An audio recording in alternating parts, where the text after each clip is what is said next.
नमस्कार, आप सबका इस भगवत प्राश्रय यूट्यूब चैनल पर स्वागत है। आज हम श्री वाल्मीकि रामायण के बालकांड के 22वें सर्ग का श्रवण करेंगे।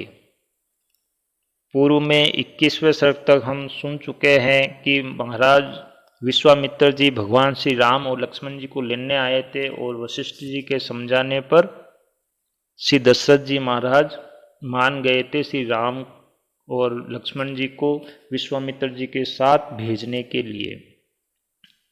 ये 22वां सर्ग इस प्रकार है। वशिष्ठ के ऐसा कहने पर राजा दशरथ का मुख प्रसन्नता से खिल उठा। उन्होंने स्वयं ही लक्ष्मण सहित श्री राम को अपने पास बुलाया। फिर माता कौशल्या, पिता दशरथ और पुरोहित वशिष्ठ ने स्वस्ति वाचन करने के पश्चात उनका यात्रा संबंधी मंगल कार्य संपन्न किया। श्री राम को मंगल सूचक मंत्रों से अभिमंत्रित किया। तदनंतर राजा दशरथ ने पुत्र का मस्तक सूंघकर अत्यंत प्रसन्न चित्त से उसको विश्वामित्र को सौंप दिया। उस समय धूल रहित सुखदायिनी वायु चलने लगी। कमल नयन श्री राम को विश्वामित्र जी के साथ जाते देख देवताओं ने आकाश से वहां फूलों की बड़ी भारी वर्षा की और देवदुदंबियां बजने लगी। महात्मा श्री राम की यात्रा के समय शंखों और नंगाड़ों की ध्वनि होने लगी।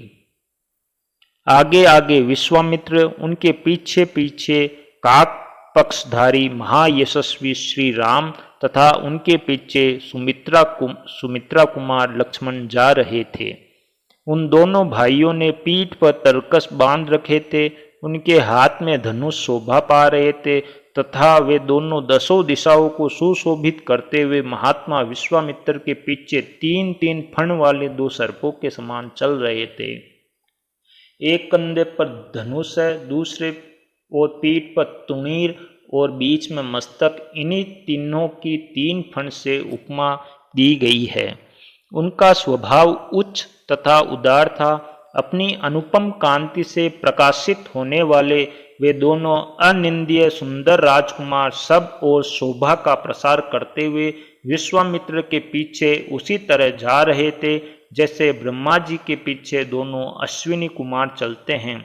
वे दोनों भाई कुमार श्री राम और लक्ष्मण वस्त्र और आभूषणों से अच्छी तरह अलंकृत थे। उनके हाथों में धनुष थे। उन्होंने अपने हाथों की अंगुलियों में गोहटी के चमड़े के बने हुए दस्ताने पहन रखे थे। उनके कटी प्रदेश में तलवारें लटक रही थी। उनके श्री अंग बड़े मनोहर थे। वे महातेजस्वी श्रेष्ठ वीर अद्भुत कांति से उद्भासित हो सब और अपनी शोभा फैलाते हुए कुशिक पुत्र विश्वामित्र का अनुसरण कर रहे थे। उस समय वे दोनों वीर अचिंत्य शक्तिशाली स्थाणुदेव के पीछे चलने वाले 2 अग्नि कुमार स्कंद और विशाख की भांति शोभा पाते थे। अयोध्या से 1.5 योजन दूर जाकर सरयू के दक्षिण तट पर विश्वामित्र ने मधुर वाणी में राम को कहा, संबोधित किया और कहा, वत्स राम, अब सरयू के जल से आचमन करो। इस आवश्यक कार्य में विलंब न हो। बला और अतिबला नाम से प्रसिद्ध इस मंत्र समुदाय को ग्रहण करो। इसके प्रभाव से तुम्हें कभी श्रम का अनुभव नहीं होगा, थकावट का अनुभव नहीं होगा, ज्वर, रोग या चिंताजनित कष्ट नहीं होंगे। तुम्हारे रूप में किसी भी प्रकार का विकार या उलटफेर नहीं होने पाएगा। सोते समय अथवा असावधानी की अवस्था में भी राक्षस तुम्हारे ऊपर आक्रमण नहीं कर सकेंगे। इस भूतल पर बाहुबल से तुम्हारी समानता करने वाला कोई न होगा। तात रघुकुल नंदन राम, बला और अतिबला का अभ्यास करने से तीनों लोकों में तुम्हारे समान कोई नहीं रह जाएगा। अनग सौभाग्य, चातुर्य, ज्ञान, बुद्धि संबंधी निश्चय में तथा किसी के प्रश्न का उत्तर देने में भी कोई तुम्हारी तुलना नहीं कर सकेगा। इन दोनों विद्याओं के प्राप्त हो जाने पर कोई तुम्हारी समानता नहीं कर सकेगा, क्योंकि ये बला और अतिबला नामक विद्याएं सब प्रकार के ज्ञान की जननी हैं।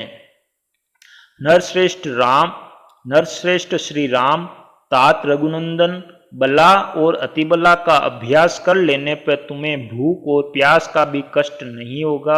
अतः रघुकुल को आनंदित करने वाले राम, तुम संपूर्ण जगत की रक्षा के लिए इन दोनों विद्याओं को ग्रहण करो।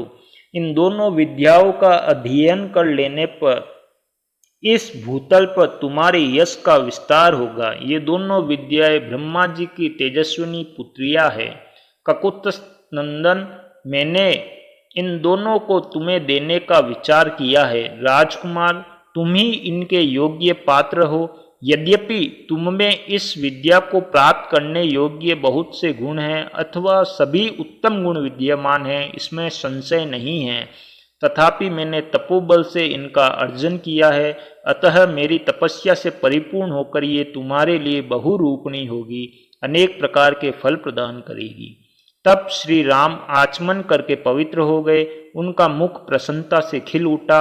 उन्होंने उन शुद्ध अंतःकरण वाले महर्षि से वे दोनों विद्याएं ग्रहण की। विद्या से संपन्न होकर भयंकर पराक्रमी श्री राम सहस्रों किरणों से युक्त शरतकालीन भगवान सूर्य के समान शोभा पाने लगे।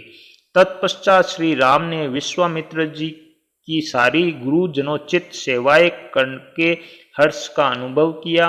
फिर वे तीनों वहां सरयू के तट पर रात में सुखपूर्वक रहे।